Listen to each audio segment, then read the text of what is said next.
hour. Fat lady's warming up.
this morning, storm was rolling in.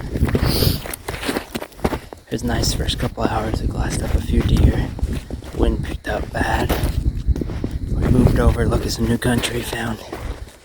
Ended up seeing a little buck with a doe and another small spike or something messing with them.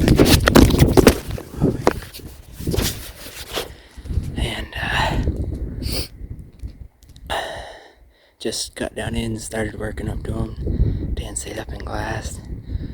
I got to where I saw the buck walking downhill. He was probably 120 yards from me, and he saw me a little and was kind of checking me out.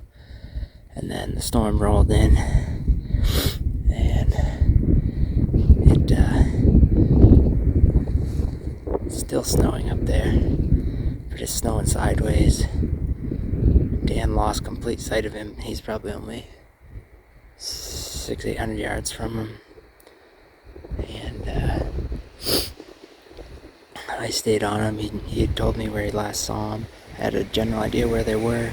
Started creeping down towards them after my hands started to get cold. Didn't have any gloves on for my release. Kept creeping. Ended up swatting him at 80 yards. Backtracked uphill a little and started just working closer. He caught me at 70. Saw me. And pretty much from 70 on, he had eyes on me. He knew something was up. He was wicked windy. He was just standing in the bottom of the cut. I knew his doe was close. I didn't know where. So I was trying not to swing too high above him. The wind was starting to swirl some.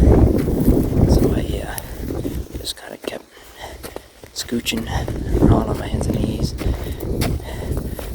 Got to 50.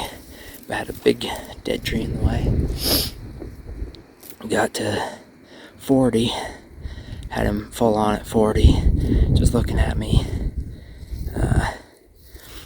Didn't really like the shot. Didn't like how much wind there was. Decided to just say screw it. He had let me get away with a lot. So from 40 to 30, I pretty much gained another 10 yards, more or less, in the wide open. At about 35 yards, his doe was down below me. She picked me up. Stuff slippery. Started blowing at me.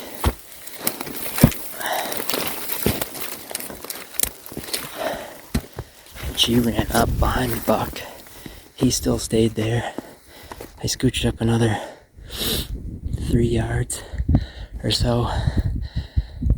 Got right in behind a desert spoon, and he was still there.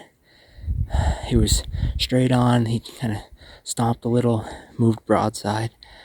So I drew on him, held it for a while. It felt pretty good. I know my hand was more or less numb, and I actually had to look back and make sure my finger was on my release. And the wind kind of calmed down.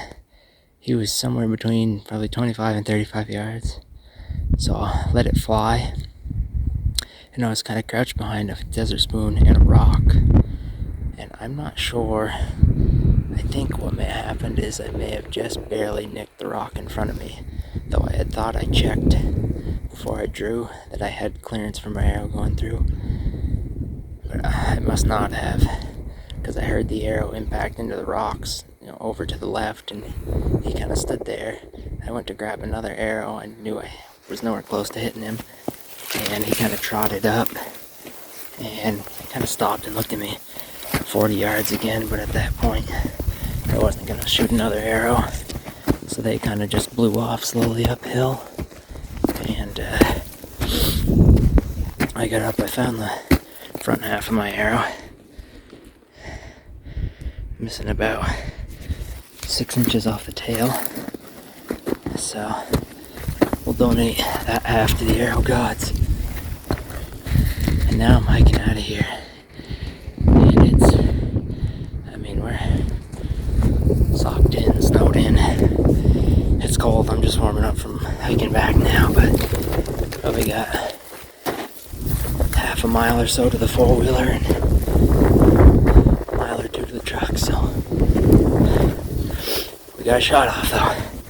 Stay tuned.